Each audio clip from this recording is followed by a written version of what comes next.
जय श्री गणेशाय नमः। ओम नमः शिवाय। नमस्कार प्रिय भक्त गणों, आज भाद्रपद कृष्ण पक्ष की बहुला गणेश चतुर्थी का व्रत है। गणेश चतुर्थी पर व्रत रखकर महिलाएं संतान प्राप्त और उसके अच्छे वैवाहिक जीवन के लिए व्रत रखती हैं। इसे पर्व को हेरंब संकष्टी चतुर्थी के नाम से भी जाना जाता है। इसे भादवा चौथ या हेरंब चतुर्थी के नाम से भी जाना जाता है। इस दिन श्री गणेश जी के हेरंब स्वरूप की पूजा की जाती है। गणेश जी का यह स्वरूप अत्यंत ही वीर भयंकर है, जिनका ध्यान करने से भक्तों को साहस, स्थिरता, सुरक्षा, सुख, शांति, समृद्धि की प्राप्ति होती है। इनकी पूजा करके कथा महिमा को सुनने वाला व्यक्ति कभी भी निर्धन नहीं होता है तथा शत्रु का उसे भय भी नहीं रहता है। पुत्र पात्रों से घर सदा हरा भरा रहता है। महिलाएं इस दिन गायों की पूजा करती हैं। इसके अलावा मिट्टी से शिव, पार्वती, कार्तिकेय और गणेश की मूर्तियां बनाकर पूजा की जाती है। स्वयं श्री कृष्ण ने इस दिन के महत्व पर जोर दिया था। ऐसा माना जाता है कि इस दिन के प्रभाव से संतान को जीवन में सारी खुशियां मिलती हैं। तो आज मैं सुना रही हूँ हेरंब गणपति जी की और बहुला गाय माता भादवा चौथ माता की संपूर्ण पावन पौराणिक व्रत कथाएं, जिसे आप सभी भक्तगण बड़ी श्रद्धा तथा प्रसन्न चित मन से पूरा अवश्य सुनिएगा, क्योंकि भगवान श्री कृष्ण कहते हैं कि कथा का आधे पर ही त्याग करने वाले मनुष्य घोर नरक में जाते हैं। इसलिए कथा को पूरा सुने। लेकिन कथा को शुरू करने से पहले आप सभी से निवेदन है कि कथा को लाइक अवश्य करते हैं और हिंदू रिलीजियस टेल्स चैनल को सब्सक्राइब करके बेल आइकन का बटन दबाना बिल्कुल भी ना भूले। तो आइए श्री हरि विष्णु और माँ लक्ष्मी के चरण कमलों का ध्यान करते हुए व्रत कथा का रसपान करते हैं। आइए सबसे पहले श्रवण करते हैं बहुला चतुर्थी व्रत की पौराणिक कथा। द्वापर युग में जब भगवान विष्णु का कृष्ण अवतार हुआ, तब उनके सहायक के रूप में देवी देवताओं ने भी गोप गोपियों का रूप लेकर अवतार लिया। गांव शिरोमणि कामधेनु भी बहुला नाम की गाय बनकर नंद बाबा की गौशाला में आ गए। भगवान श्री कृष्ण का बहुला से और बहुला का भगवान से अपार स्नेह था। बालक श्री कृष्ण को देखते बहुला के स्तनों से दूध धारा बहने लगती थी। श्री कृष्ण बहुला के उस दूध का पान किया करते थे। एक बार श्री कृष्ण जी ने बहुला की परीक्षा लेने के विचार से जब बहुला वन में घास चर रही थी, तो उसके सामने सिंह रूप में प्रकट हो गए। बहुला सिंह को देखकर भयभीत हो गई और कांपने लगी, लेकिन हिम्मत करके सिंह से बोली, वनराज, मेरा बछड़ा भूखा है, वह मेरी प्रतीक्षा कर रहा होगा, अतः मुझे जाने दो, मैं उसे दूध पिलाकर तुम्हारे पास आ जाऊंगी, तब मुझे खाकर अपनी भूख मिटा लेना। सिंह ने कहा कि सामने आए आहार को कैसे जाने दूं? तुम वापस नहीं आई तो मैं भूखा ही रह जाऊंगा। बहुला ने सत्य और धर्म की शपथ लेकर कहा, मैं अवश्य आऊंगी। बहुला की शपथ पर विश्वास करके सिंह ने बहुला को जाने दिया। बबला अपने बछड़े को दूध पिलाकर अपने वचन की रक्षा हेतु सिंह के पास आ पहुंची। बहुला की सत्य निष्ठा को देखकर श्री कृष्ण जी अत्यंत ही प्रसन्न हुए और अपने वास्तविक स्वरूप में आकर कहा, बहुल्ले, तुम मेरी परीक्षा में सफल हुई। अब से भाद्रपद चतुर्थी के दिन गौ माता के रूप में तुम्हारी पूजा होगी। तुम्हारी पूजा करने वाले को धन और संतान का सुख मिलेगा। बहुला भगवान श्री कृष्ण का आशीर्वाद प्राप्त कर अपने घर लौट आई और अपने बछड़े के साथ आनंद से रहने लगी। तो बोलिए बहुला गाय माता की जय। जय हो श्री कृष्ण। भगवान की प्रिय भक्त गणों, अब श्रवण करते हैं हेरंब चतुर्थी। भगवान श्री गणेश जी की मुख्य कथा।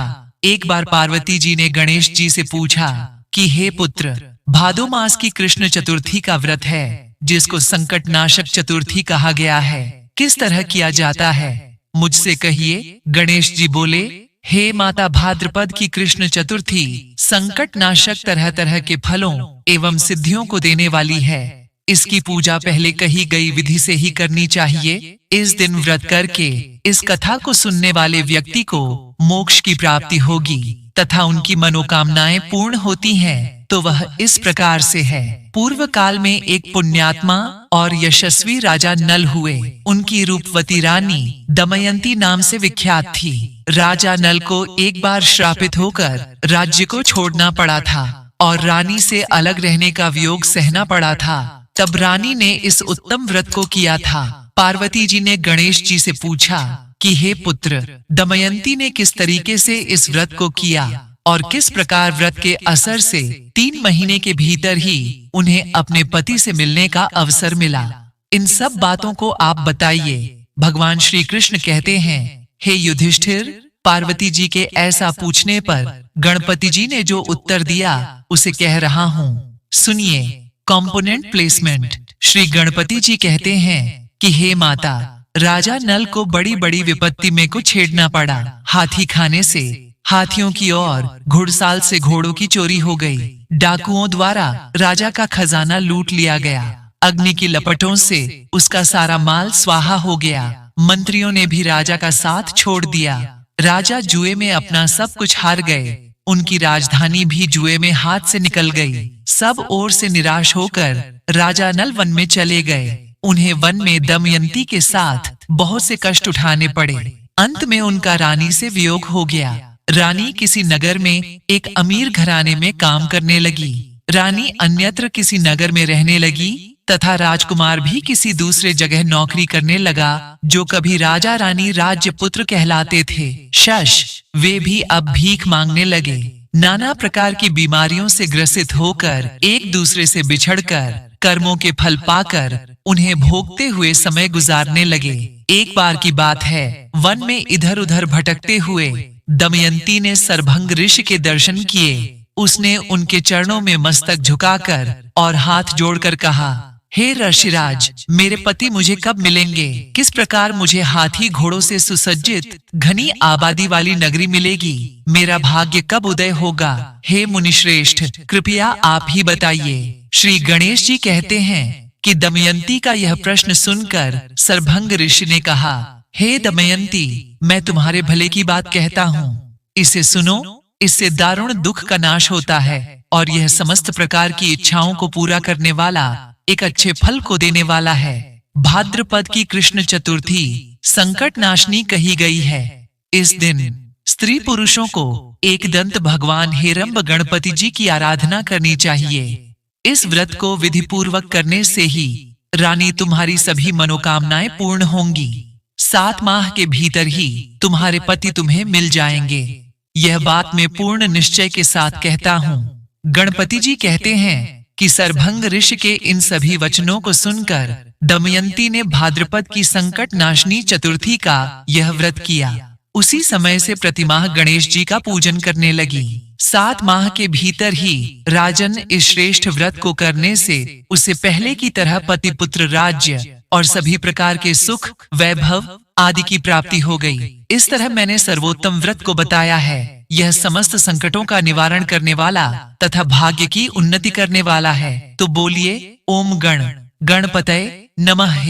हे रंभ गणपति महाराज, अपने सभी भक्तों के दुखों को दूर करिए, संकटों को काटिए और माताओं को पुत्र की प्राप्ति कराई और विद्यार्थियों को विद्या दीजिए।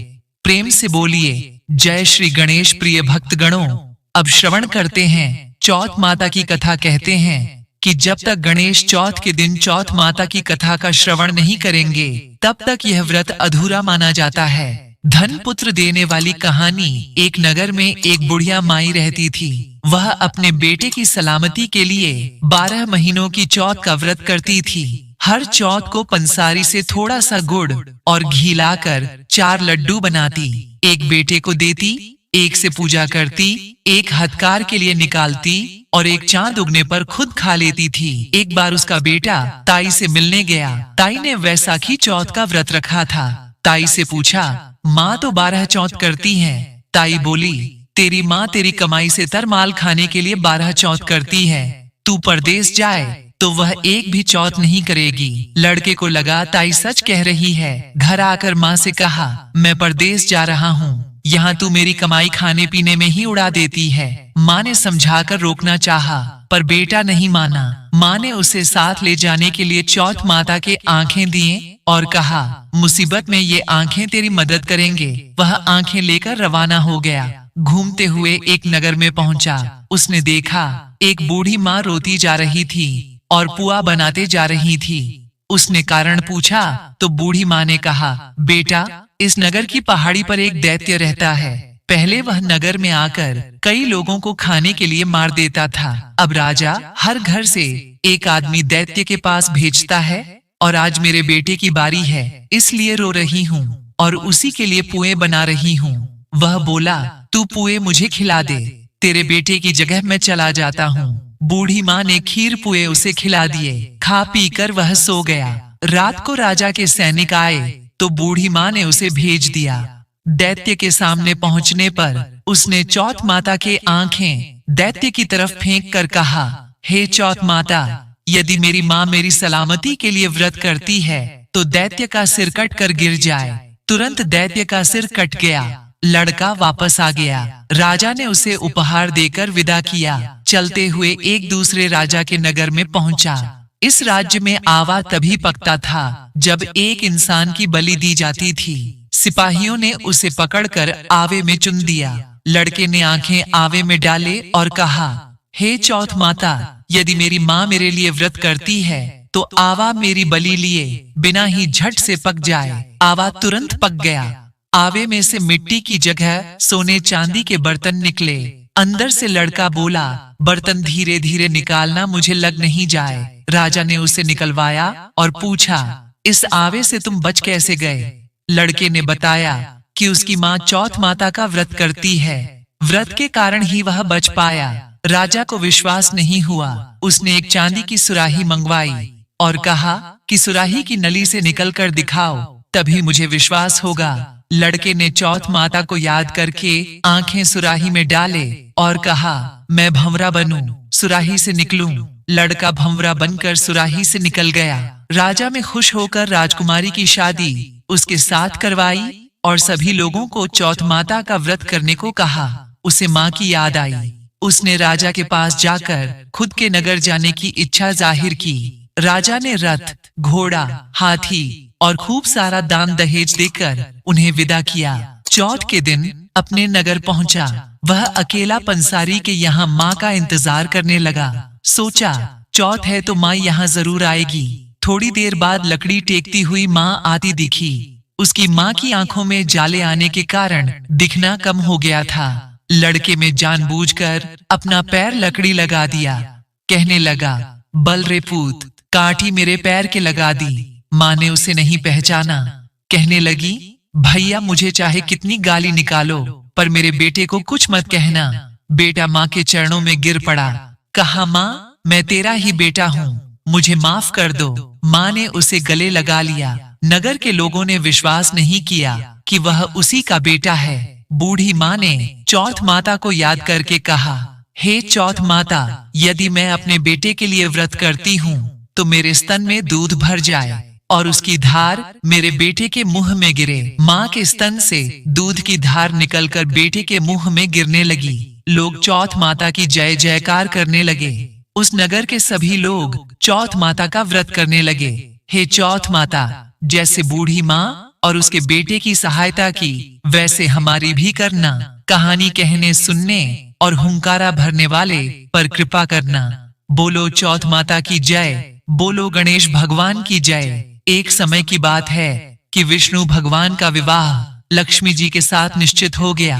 विवाह की तैयारी होने लगी। सभी देवताओं को निमंत्रण भेजे गए, परंतु गणेश जी को निमंत्रण नहीं दिया। कारण जो भी रहा हो, अब भगवान विष्णु की बारात जाने का समय आ गया। सभी देवता अपनी पत्नियों के साथ विवाह समारोह में आए। उन सब ने देखा कि गणेश जी कहीं दिखाई नहीं दे रहे हैं। तब वे आपस में चर्चा करने लगे कि क्या गणेश जी को नहीं न्योता है या स्वयं गणेश जी ही नहीं आए हैं। सभी को इस बात पर आश्चर्य होने लगा। तभी सबने विचार किया कि विष्णु भगवान से ही इसका कारण पूछा जाए। विष्णु भगवान से पूछने पर उन्होंने कहा कि हमने गणेश जी के पिता भोलेनाथ महादेव को न्योता भेजा है। यदि गणेश जी अपने पिता के साथ आना चाहते तो आ जाते। अलग से न्योता देने की कोई आवश्यकता भी नहीं थी। दूसरी बात यह है कि उनको 1.25 मन मूंग, सवा मन चावल, सवा मन घी और सवा मन लड्डू का भोजन दिन भर में चाहिए। यदि गणेश जी नहीं आएंगे तो कोई बात नहीं, दूसरे के घर जाकर इतना सारा खाना पीना अच्छा भी नहीं लगता। इतनी वार्ता कर ही रहे थे कि किसी एक ने सुझाव दिया, यदि गणेश जी आ भी जाएं, तो उनको द्वारपाल बनाकर बैठा देंगे कि आप घर की याद रखना। आप तो चूहे पर बैठकर धीरे धीरे चलोगे तो बारात से बहुत पीछे रह जाओगे। यह सुझाव भी सबको पसंद आ गया, तो विष्णु भगवान ने भी अपनी सहमति दे दी। होना क्या था कि इतने में गणेश जी वहां आ पहुंचे और उन्हें समझा बुझाकर घर की रखवाली करने बैठा दिया। बारात चल दी। तब नारद जी ने देखा कि गणेश जी तो दरवाजे पर ही बैठे हुए हैं, तो वे गणेश जी के पास गए और रुकने का कारण पूछा। गणेश जी कहने लगे कि विष्णु भगवान ने मेरा बहुत अपमान किया है। नारद जी ने कहा कि आप अपनी मूषक सेना को आगे भेज दें, तो वह रास्ता खोद देगी जिससे उनके वाहन धरती में धंस जाएंगे। तब आपको सम्मान पूर्वक बुलाना पड़ेगा। अब तो गणेश जी ने अपनी मूषक सेना जल्दी से आगे भेज दी और सेना ने जमीन पोली कर दी। जब बारात वहां से निकली तो रथों के पहिए धरती में धंस गए। लाख कोशिश करें परंतु पहिए नहीं निकले। सभी ने अपने अपने उपाय किए परंतु पहिए तो नहीं निकले, बल्कि जगह जगह से टूट गए। किसी की समझ में नहीं आ रहा था कि अब क्या किया जाए। तब तो नारद जी ने कहा, आप लोगों ने गणेश जी का अपमान करके अच्छा नहीं किया। यदि उन्हें मनाकर लाया जाए तो आपका कार्य सिद्ध हो सकता है और यह संकट टल सकता है। शंकर भगवान ने अपने दूत नंदी को भेजा और वे गणेश जी को लेकर आए। गणेश जी का आदर सम्मान के साथ पूजन किया। तब कहीं रथ के पहिए निकले। अब रथ के पहिए निकल को गए परंतु वे टूट फूट गए, तो उन्हें सुधारे कौन? पास के खेत में खाती काम कर रहा था, उसे बुलाया गया। खाती अपना कार्य करने के पहले श्री गणेशाय नमः कहकर गणेश जी की वंदना मन ही मन करने लगा। देखते ही देखते खाती ने सभी पहियों को ठीक कर दिया। तब खाती कहने लगा कि हे देवताओं, आपने सर्वप्रथम गणेश जी को नहीं मनाया होगा और न ही उनकी पूजन की होगी, इसीलिए तो आपके साथ यह संकट आया है। हम तो मूर्ख अज्ञानी हैं, फिर भी पहले गणेश जी को पूजते हैं, उनका ध्यान करते हैं। आप लोग तो देवतागण हैं, फिर भी आप गणेश जी को कैसे भूल गए? अब आप लोग भगवान श्री गणेश जी की जय बोलकर जाएं, तो आपके सब काम बन जाएंगे और कोई संकट भी नहीं आएगा। ऐसा कहते हुए बारात वहां से चल दी और विष्णु भगवान का लक्ष्मी जी के साथ विवाह संपन्न करा के सभी सकुशल घर लौट आए। हे गणेश जी महाराज, आपने विष्णु को जैसो कारज सारियो ऐसो कारज सबको सिद्ध कर जो। बोलो गजानन भगवान की जय। गणेश चतुर्थी का व्रत क्यों रखा जाता है? इसके पीछे भी एक बहुत प्रचलित कथा है। कहानी इस प्रकार है कि माँ पार्वती एक बार स्नान करने गईं। स्नान घर के बाहर उन्होंने अपने पुत्र गणेश जी को खड़ा कर दिया और उन्हें रखवाली का आदेश देते हुए कहा कि जब तक मैं स्नान कर खुद बाहर न आऊं, किसी को भीतर आने की इजाजत मत देना। गणेश जी अपनी माँ की बात मानते हुए बाहर पहरा देने लगे। उसी समय भगवान शिव माता पार्वती से मिलने आए, लेकिन गणेश भगवान ने उन्हें दरवाजे पर ही कुछ देर रुकने के लिए कहा। भगवान शिव ने इस बात से बेहद आहत और अपमानित महसूस किया। गुस्से में उन्होंने गणेश भगवान पर त्रिशूल का वार किया, जिससे उनकी गर्दन दूर जा गिरी। स्नान घर के बाहर शोरगुल सुनकर जब माता पार्वती बाहर आईं, तो देखा कि गणेश जी की गर्दन कटी हुई है। ये देखकर वो रोने लगी और उन्होंने शिवजी से कहा कि गणेश जी के प्राण फिर से वापस कर दें। इस पर शिवजी ने एक हाथी का सिर लेकर गणेश जी को लगा दिया। इस तरह से गणेश भगवान को दूसरा जीवन मिला। तभी से गणेश की हाथी की तरह सूंड होने लगी। तभी से महिलाएं बच्चों की सलामती के लिए माघ माह के कृष्ण पक्ष की चतुर्थी को गणेश चतुर्थी का व्रत करने लगीं। आइए अब श्रवण करते हैं इस दिन सुनी जाने वाली बूढ़ी माँ की कथा। इसको सुनने से व्रत कथा पूर्ण होती है। एक बुढ़िया थी, वह बहुत ही गरीब और दृष्टिहीन थी। उसके एक बेटा और बहू थे। वह बुढ़िया सदैव गणेश जी की पूजा किया करती थी। एक दिन गणेश जी प्रकट होकर उस बुढ़िया से बोले, बुढ़िया माँ, तू जो चाहे सो मांग ले। बुढ़िया बोली, मुझसे तो मांगना नहीं आता, कैसे और क्या मांगू? तब गणेश जी बोले, अपने बहू बेटे से पूछकर मांग ले। तब बुढ़िया ने अपने बेटे से कहा, गणेश जी कहते हैं तू कुछ मांग ले, बता मैं क्या मांगू। पुत्र ने कहा, माँ तू धन मांग ले। बहू से पूछा तो बहू ने कहा, नाती मांग ले। तब बुढ़िया ने सोचा कि ये तो अपने अपने मतलब की बात कह रहे हैं। अतः उस बुढ़िया ने पड़ोसिनों से पूछा तो उन्होंने कहा, बुढ़िया तू तो थोड़े दिन जिएगी, क्यों तू धन मांगे और क्यों नाती मांगे। तू तो अपनी आंखों की रोशनी मांग ले, जिससे तेरी जिंदगी आराम से कट जाए। इस पर बुढ़िया बोली, यदि आप प्रसन्न हैं तो मुझे 9 करोड़ की माया दें, निरोगी काया दें, अमर सुहाग दें, आंखों की रोशनी दें, नाती दें, पोता दें और सब परिवार को सुख दें और अंत में मोक्ष दें। यह सुनकर तब गणेश जी बोले, बुढ़िया माँ तुमने तो हमें ठग लिया, फिर भी जो तूने मांगा है वचन के अनुसार सब तुझे मिलेगा। और यह कहकर गणेश जी अंतर्धान हो गए। उधर बुढ़िया माँ ने जो कुछ मांगा वह सब कुछ मिल गया। हे गणेश जी महाराज, जैसे तुमने उस बुढ़िया माँ को सब कुछ दिया वैसे ही सबको देना। श्री गणेशाय नमः। बोलिए गणेश भगवान की जय। प्रिय भक्तगणों, उम्मीद करती हूँ आपको यह सारी कथाएं अवश्य पसंद आई होगी। पसंद आई है तो लाइक कर दीजिए और हिंदू रिलीजियस टेल्स चैनल को सब्सक्राइब करके बेल आइकन का बटन अवश्य ही दबा दीजिए। जय श्री राम। हर हर महादेव।